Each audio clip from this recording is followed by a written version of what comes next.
নমস্কার, আমি ডক্টর অর্পণ মান্না। আপনারা এখন যে বাগানটা দেখতে পাচ্ছেন এটা পূর্ব মেদিনীপুরের খেজুরিতে। এইখানে আমার আম নিয়ে কিছু কর্মকাণ্ড রয়েছে, সেটা আজকে আপনাদেরকে দেখাবো, বলবো। তো কোন আম দিয়ে শুরু করা যাক? এখানে বিদেশি আম কিছু রয়েছে, এখানে দেশি আম রয়েছে। একটু সিজনটা লেট হয়ে গেছে। আমাদের যে সমস্ত এলিট দেশি আম, যেগুলো চম্পা, সারেঙ্গা, বিরা, ভবানী, ধুবানী, ক্ষীরসাপাত, এই সমস্ত আমগুলো শেষ হয়ে গেছে। এখন পালা বিদেশি আমের, বিশেষ করে থাইল্যান্ডের, তাইওয়ানের যে সমস্ত আম, ফ্লোরিডার কিছু আম, সেইগুলো এখন গাছে রয়েছে। এখানে কিছু আম রয়েছে, এগুলো UN6, এগুলো তাইওয়ানের আম। সমস্ত 1 কিলোর ওপর হয়ে গেছে এই আমগুলো। দেখাতে চাইবো, এই যেগুলো UN6, অনেক বড় বড় আম। এই পাকতে আরও 15 দিন থেকে 1 মাস লাগবে। তো এইরকম বাগানে প্রচুর বিদেশি জাত এখন রয়েছে, যেগুলোতে আম রয়েছে। দেশি জাতগুলো শেষ। আমি মোটামুটি এশিয়া সাবকন্টিনেন্টের যতগুলো জায়গাতে আম হয় সেই সমস্ত জায়গাতে গেছি, সেখান থেকে জাত সংগ্রহ করেছি। তার কারণটা হলো, প্রথমে আমরা যখন আম গাছ বিভিন্ন জায়গা থেকে এনে সংগ্রহ করেছি, লাগিয়েছি, তখন কিন্তু বারবার আমরা ঠকেছি।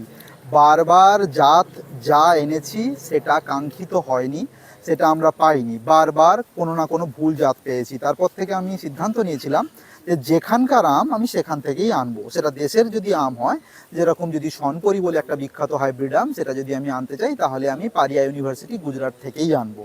ফাউন্ডেশন ট্রি বা মাদার ট্রি যেখানে আছে সেখান থেকেই আমি আম আনার চেষ্টা করি।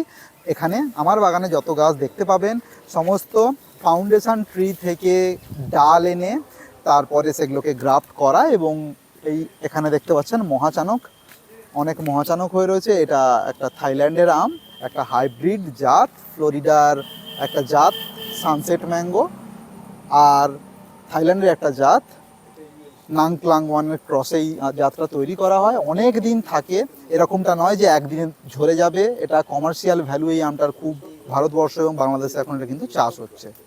এছাড়া এদিকে জাত রয়েছে অনেক। এখানে 12 মাসি জাত রয়েছে, এগুলো নন 12 মাসি জাত। এটা এই আমগুলো দেখতে পাচ্ছেন, এই গাছটাতে মোটামুটি 3 বছর বয়সী গাছ, 3-3.5 বছর বয়সী গাছ, 300-র কাছাকাছি আম হয়েছিল, আস্তে আস্তে পাকা শুরু হয়েছে। এই আমটার বৈশিষ্ট্য হলো এটা বছরে 2বার হওয়ার প্রবণতা রাখে, যদিও একবার ফল নিলে তার পরের বারে ফল হয় না সাধারণত। এই আম গাছটাতে অসময় ফল পাওয়ার জন্য বর্তমানে চাষিরা, ভারত এবং বাংলাদেশের চাষিরা কিন্তু এই যাত্রা করছে। তার কারণ কি, সিজনে যদি আমি মুকুল কেটে দিই, সিজনের আমের, পাকা আমের মূল্য 40, 50, 60, 100 পর্যন্ত।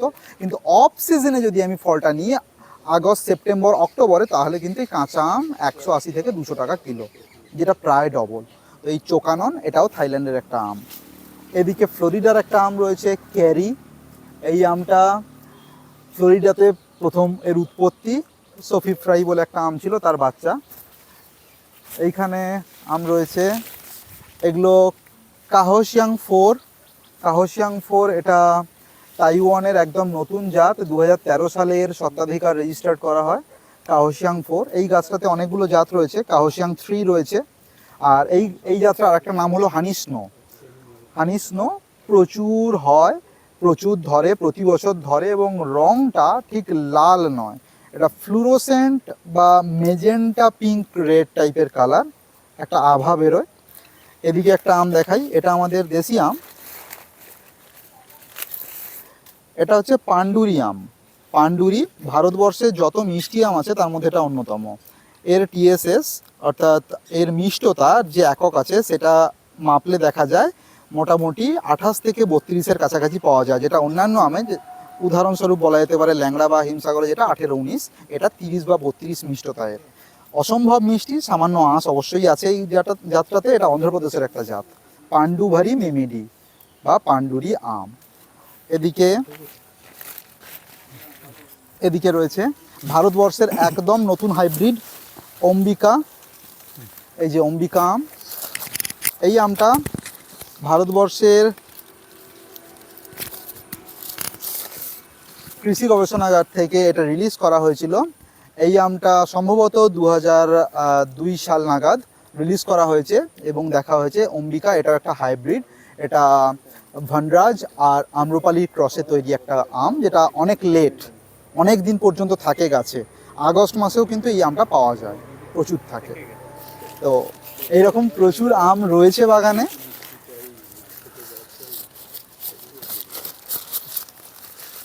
আমি সবাইকে একটা কথাই বলি, বিদেশি জাত ধরন ভালো, দেখতে ভালো, কিন্তু খাওয়ার দিক থেকে যদি দরকার হয় তাহলে দেশি জাতের মতো কোনো জাত নয়, কোনো জাত নেই। যেরকম আমি সবাইকে এনকারেজ করি মুর্শিদাবাদের চম্পা, সারেঙ্গা, ক্ষীরসাপাত এগুলো লাগাতে সব সময়।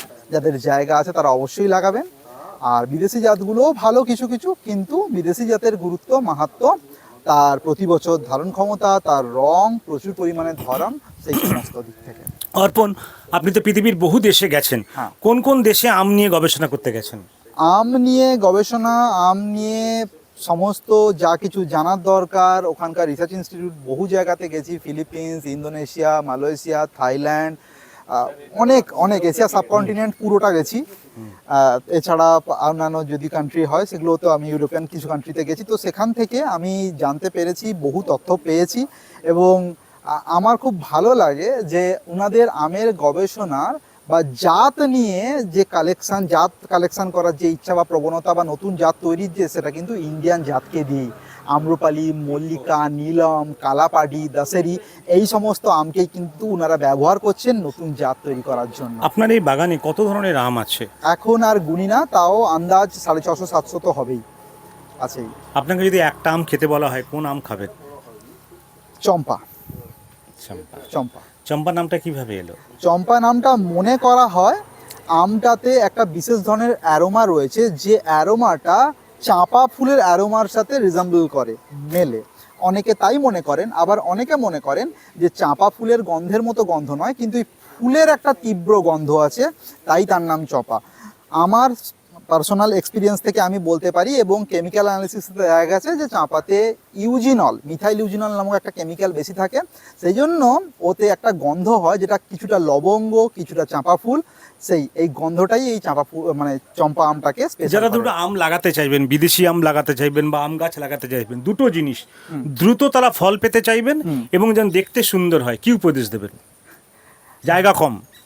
জায়গা কম, যে কোনো বিদেশি জাত যেগুলো আমাদের পরীক্ষিত হাইব্রিড জাত, সবার প্রথমে জায়গাতে সিলেকশন করে ওইখানে টেস্ট করার দরকার হয়। কিছু কিছু জাত আছে যেগুলো হাইব্রিড ছোট ডোয়ার্প রাখা যায়, শুধু বিদেশি নয়, আমি এখানে বলবো দেশি আমও এমন আছে যেগুলো কিন্তু ছোট জায়গাতে, কম জায়গাতে খুব তাড়াতাড়ি ফলন নেওয়া যায়। যেরকম এই জাতটা দেখতে পাচ্ছেন অম্বিকা, এর পেছনে আছে অরুণিকা, এছাড়া পুষা শ্রেষ্ঠা, অরুণিমা, এই সমস্ত জাত। বিদেশি জাতের মধ্যে উল্লেখযোগ্য কাটিমন বা চোকানন বা মহাচানক, জিনহুয়াং, এই সমস্ত জাত কিন্তু ছোট্ট জায়গাতে প্রতি বছর ফলন পাওয়া সম্ভব। রোগ বালাই কি আছে? রোগবালাই এই সমস্ত গাছে খুব একটা বেশি হয় না, যদিও 1-2 বার গাছে স্প্রে করতে হয়, অনেকে করে না। যদি ঠিকঠাক পরিষ্কার পরিচ্ছন্ন রাখা যায়, গাছকে কাটাই ছাঁটাই করে রাখা যায়, তাহলে কিন্তু রোগবালাই গাছে কম। একটা আম দেখাও যেটা দেখতে দর্শকদের ভালো লাগবে। ওটা তো খাওশিয়াং ফরি দেখাচ্ছিলাম। হ্যাঁ। ওখানে আচ্ছা, এদিকে এদিকে কোন দিকে? এদিকে একটা দেখাচ্ছি, জিংসিং দেখাচ্ছি। কোনটা? জিংসিং। জিংসিং, সেটা জিংসিং, এটা তাইওয়ানের একটা আম, দেখতে আশা করি ভালো লাগবে। ও বাহ, বাপ রে বাপ, এটা জিংসিং। এ তো দানবের মতো আমটা। হ্যাঁ, এটা 1.5 কিলোর কাছাকাছি হয়ে গেছে আমটা। জিংসিং, এটা ডবল লেয়ারে ব্যাগিং করা ছিল, না হলে এটার রং আরো পার্পেল কালার আসতো, বেগুনি লাল কালার আসতো। ও তো আচ্ছা, এই ব্যাগিং গুলো কিভাবে করেন? ব্যাগিং, এই যে 2 ধরনের ব্যাগ হয়। একটা এই ব্যাগ যেটার ভেতর, এটা ডবল লেয়ার, ভেতরটা কালো, বাইরেটা লাল। এইটা যারা সাধারণত ইউজ করা হয় সেই সমস্ত আমে, যে সমস্ত আম হলুদ বর্ণ ধারণ করে। আচ্ছা। আর সাদা, যেটা ওখানে দেখালাম অম্বিকাতে করা রয়েছে, সেটা ব্যাগ তো সিঙ্গেল লেয়ার, হ্যাঁ। ওইটা করা হয় লাল আমে। ও লাল আমে এই ডবল লেয়ার করলে কিন্তু ভালো কালার আসে না। আচ্ছা ব্যাগিং এর অনেক কারণ, তার মধ্যে পোকা প্রধান, আচ্ছা। যাতে পোকা না লাগে, যাতে মানে বীজ ছাড়াই আমি আমগুলোকে প্রোটেক্ট করতে পারি, সেই জন্যই ব্যাগিং করা। ও বীজ দেওয়া হয় না, না? কোনো রকম কোনো বীজ না। আচ্ছা, ধরো আমি একটা বাগান করতে চাইছি বা কেউ একটা বাগান করতে চাইছেন, আম গাছ লাগাবেন, এই আম গাছের পরিচর্যার ক্ষেত্রে কি কোন দিকটা বিশেষ গুরুত্ব দিতে হবে? লাগাই তো আমরা অনেকেই আম গাছ, কিন্তু আম হয় না। আপনার বাগানে এত আম হয়েছে কি করে? সবচেয়ে বেশি গুরুত্বপূর্ণ আম গাছের পরিচর্যা, সেটা হচ্ছে কাটাই এবং ছাঁটাই। যদি একটা আম গাছ সঠিকভাবে কাটাই এবং ছাঁটাই করা হয় প্রথম 1-2 বছর, তাহলে ওইটাই ফাউন্ডেশন আম গাছের সারা জীবন ভালো ফল হবে না খারাপ ফল হবে। ওই স্ট্রাকচারটা যদি ঠিক হয় তাহলে পেস্টিসাইড সার বিষের ব্যবহার সিগনিফিকেন্ট লেভেলে আপ টু 70% আমরা কমাতে পারি, যদি প্রথম 2 বছর 3 বছর গাছটাকে সঠিকভাবে কাটাই ছাঁটাই করা হয়। ট্রেনিং যেটাকে আমরা বলি, first step training, second step training এবং থার্ড স্টেপ ট্রেনিং। অর্পণ, অনেকে গাছ কিনতে চান, জানতে চান যে আমরা এরকম একটা গাছ, এই যে মহাচানক দেখাচ্ছেন, যদি আমি ভিডিওটা দিই তাহলে সঙ্গে সঙ্গে লোক জানতে যাবেন এই গাছ আমরা পেতে চাই, এর আমরা চারা পেতে চাই, কোথায় পাবেন? আপনার এখান থেকে কি সংগ্রহ করতে পারবেন তারা? অনেক মানুষ, প্রচুর মানুষ আছেন ওয়ার্ল্ড ম্যাঙ্গো বুক গ্রুপ, ওখানে 50-60 হাজার মানুষ রয়েছেন নিয়মিত, প্রায় মাসে 1 মাসে 17-18 লক্ষ লোক দেখেন ওটা।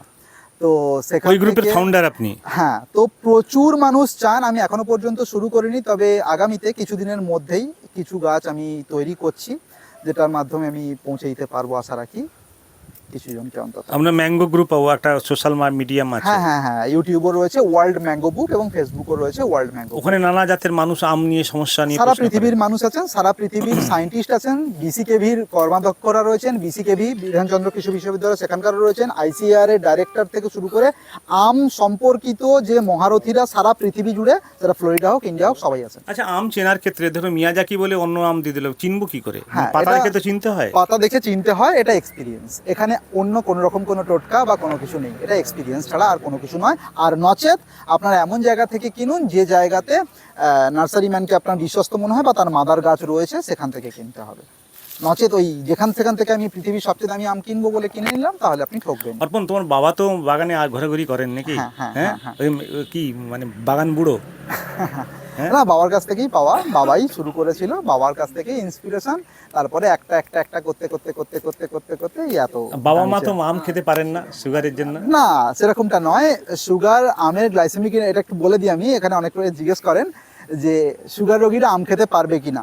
পোরশন কন্ট্রোল কথাটা এসছে এখন নতুন মেডিকেল টার্মিনোলজিতে। পোরশন কন্ট্রোল অর্থাৎ আপনি যদি 20 গ্রাম আম খান, আপনাকে 20 গ্রাম ভাত কম খেতে হবে। আপনি ভাতও খাবেন, আপনি আমও খাবেন, সেটা চলবে না। মানে দুধ ভাতে আম মেখে খাওয়া যাবে না। আম খেলে আমই খান, দুধ ভাতটা পরে খাবেন। পোরশন কন্ট্রোল করতে হবে। গ্লাইসেমিক ইন্ডেক্স কিন্তু সাদা পাউরুটি আমরা যে খাই তার থেকে এর গ্লাইসেমিক ইন্ডেক্স কম, অর্থাৎ এতে সুগার হওয়ার প্রবণতা কিন্তু অনেক কম। এছাড়াও আমে প্রচুর পরিমাণে অ্যান্টিঅক্সিডেন্ট এবং ফাইবার রয়েছে, তার জন্য আম কিন্তু পেটের জন্য, গাট হেলথের জন্য ভালো। তাই পরিমাণ যদি ঠিক রেখে খাওয়া যায়, পোরশন কন্ট্রোল করে। আচ্ছা, সত্যি করে বলো, সারাদিনে কটা আম খেতে পারবো? না, আমি বেশি আম খাই না, আমি একদমই বেশি আম খাই না। আমি সারাদিন হয়তো একটা আমও খাই না, একটা আমের একটা চকলা খাই। আমার শুধু টেস্ট করা, দেখা, ওর কেমিক্যাল অ্যানালিসিস, ব্যাস এইটুকু। অনেক অনেক ধন্যবাদ স্যার। কেউ রয়েছেন স্যার? এই পেয়ারাটা তুলো তো।